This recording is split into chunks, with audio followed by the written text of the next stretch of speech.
À ce que je sache, les points suivants sont plus ou moins universels.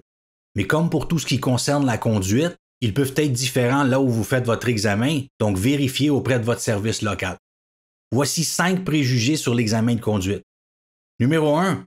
On doit réussir le stationnement du premier coup.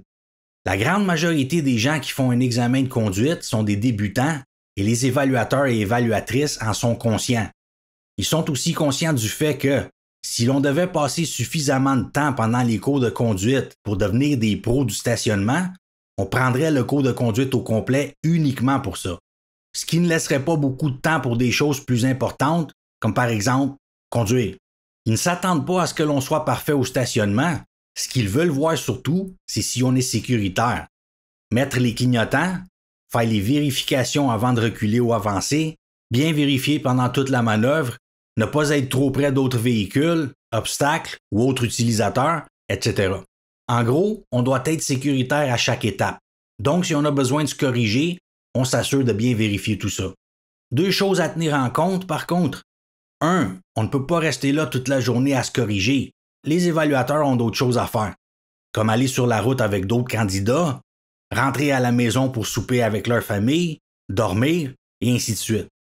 Mais si on doit se reprendre pour se corriger, il n'y a absolument aucun problème avec ça, tant qu'on est sécuritaire à chaque étape. Et 2, le véhicule n'a pas besoin d'être parfaitement droit, mais essayez quand même de le laisser le plus droit possible. Parfois, ils vont vous demander de le redresser, et c'est correct. Et c'est là que des fois certains élèves échouent, car puisque l'examinateur leur a demandé de refaire quelque chose, ils deviennent nerveux car ils pensent avoir fait une erreur et ils avancent impulsivement sans vérifier. Et parfois, il y a une autre voiture qui approche, un piéton ou quoi que ce soit. Assurez-vous simplement de vérifier tout autour avant d'avancer ou reculer et d'être sécuritaire à chacune des manœuvres. Si vous ne voyez pas bien, avancez très lentement. De cette façon, même si vous ne voyez pas d'autres véhicules, eux, ils devraient vous voir et réagir en conséquence. Comme ici, elle ne me voit probablement pas, mais moi je la vois. Donc ne vous inquiétez pas si votre stationnement n'est pas le plus beau esthétiquement parlant et n'essayez pas de le faire le plus rapidement possible. Vous êtes débutant et ils en sont conscients. Beaucoup de conducteurs expérimentés, même certains qui conduisent depuis des décennies, ont encore de la difficulté à stationner. Il y en a par contre qui ont des habiletés de stationnement ingénieuses. Il faut leur donner ça. Numéro 2, si vous faites une seule erreur, vous échouez. Si c'était le cas, on serait tous des cyclistes. Un examen de conduite fonctionne plus ou moins comme un examen à l'école. On a besoin d'un certain nombre de points pour passer. Ça peut varier selon l'endroit où vous faites l'examen, mais disons que c'est 75 sur 100. Ce qui veut dire que quand on fait des petites erreurs, on perd des points. Donc si on perd plus de 25 points, on échoue. Sinon, et si l'on n'a commis aucune erreur critique, on réussit. Les petites erreurs peuvent inclure des choses comme mettre les clignotants un peu tôt ou tard, arrêter un peu devant ou derrière la ligne d'arrêt, arrêter ou accélérer un peu trop brusquement, et ainsi de suite. En gros, des erreurs qui n'ont pas de conséquences très graves. Par contre, si on fait une erreur critique, même si c'est la seule erreur que l'on a faite de tout l'examen, c'est généralement un échec automatique. Les erreurs critiques sont soit des erreurs qui créent des situations dangereuses, soit des situations où, dans la vie de tous les jours, on aurait généralement une contravention. Par exemple, franchir une ligne continue, ne pas s'arrêter complètement à un arrêt, ne pas s'arrêter à un feu jaune alors qu'on aurait eu assez de temps pour le faire, ne pas s'arrêter complètement avant de tourner à un feu rouge, rouler trop vite ou trop lentement, ne pas respecter les priorités, des changements de voie dangereux, frapper ou venir près de frapper quelque chose, et ainsi de suite. Dans des cas comme ceux-là, l'évaluateur ou évaluatrice intervient généralement, soit en prenant le volant, soit en freinant. Et ça, c'est la raison pour laquelle, si vous apportez votre propre véhicule, il vérifie si votre frein d'urgence fonctionne bien avant de prendre la route. Si ce n'est pas le cas, normalement, ils vont refuser le véhicule. Ou ça pourrait même être une intervention verbale. Par exemple, si vous avez apporté votre propre véhicule et qu'il est équipé d'un frein d'urgence à pied, l'examinateur ne peut pas y accéder, donc il pourrait vous dire d'arrêter. Maintenant, il est extrêmement rare qu'un candidat ne fasse pas une seule erreur de tout l'examen. Et quand on fait une erreur, ils écrivent. Ce qui m'amène au point suivant, ne paniquez pas si vous les voyez écrire. Peu importe que ce soit un échec ou une réussite, ils vont prendre des notes. Après l'examen, ils font un compte-rendu, vous expliquent vos erreurs et vous disent ce que vous devez améliorer. Même si vous passez avec un score très élevé, ils vont prendre des notes. À la fin, après vous êtes stationné, ils pourraient aussi vous poser des questions comme « Alors, comment ça s'est passé selon toi? » ou « As-tu fait des erreurs? » ou quelque chose dans ce genre. Et ça, c'est une étape importante. Si vous savez quelles erreurs vous avez commises, dites-leur. Ils veulent savoir que vous êtes au moins conscient de ces erreurs, que vous les reconnaissez. Considérez donc cette étape comme faisant partie de l'examen, même si elle a lieu après la conduite. Numéro 3, à l'examen, je vais rouler lentement pour leur montrer que je suis sécuritaire. Ça, c'est quelque chose que l'on entend souvent les élèves dire. Rouler lentement, oui, OK, mais uniquement quand c'est nécessaire, pas quand ce ne l'est pas. Quand on roule trop lentement, on crée principalement 3 situations. Premièrement, on crée de la rage au volant autour de nous et à cause de ça, on incite d'autres conducteurs à commettre des infractions comme des dépassements dangereux.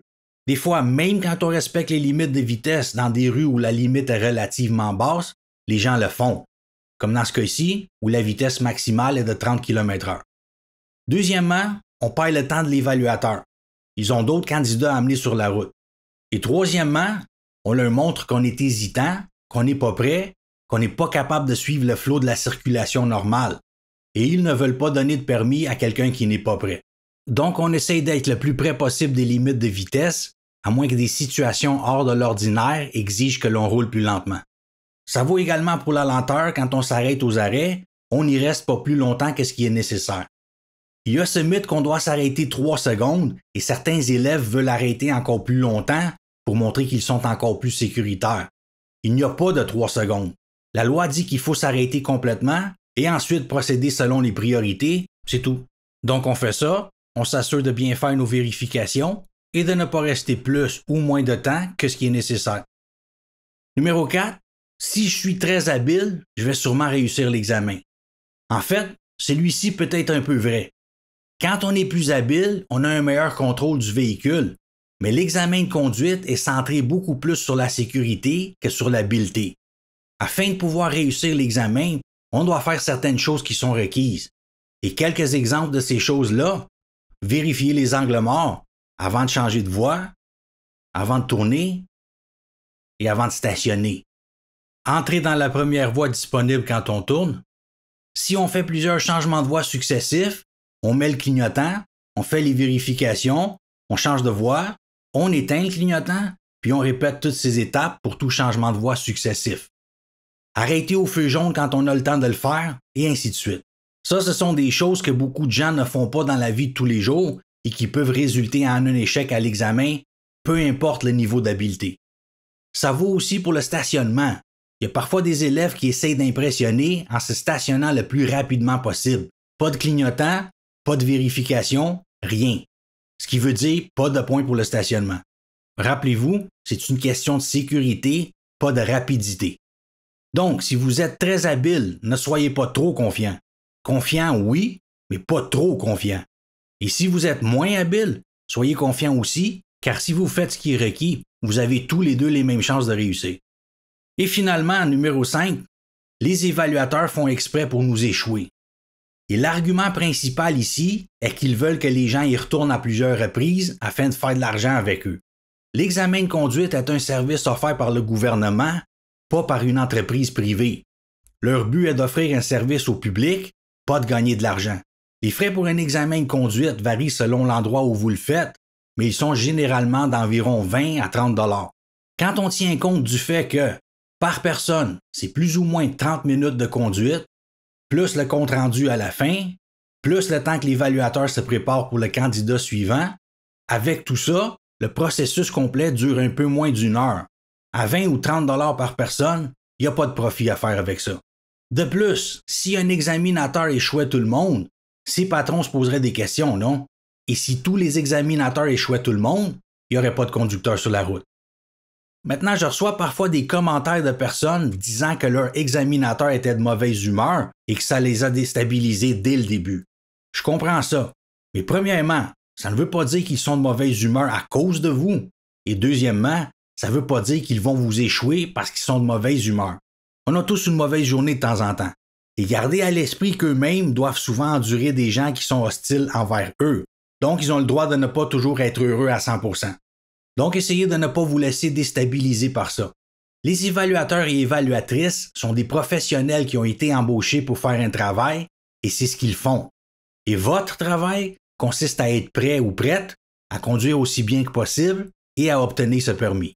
Et c'est la seule chose sur laquelle vous devriez vous concentrer. Avec la prochaine vidéo, je vais commencer une série de vidéos sur la vitesse.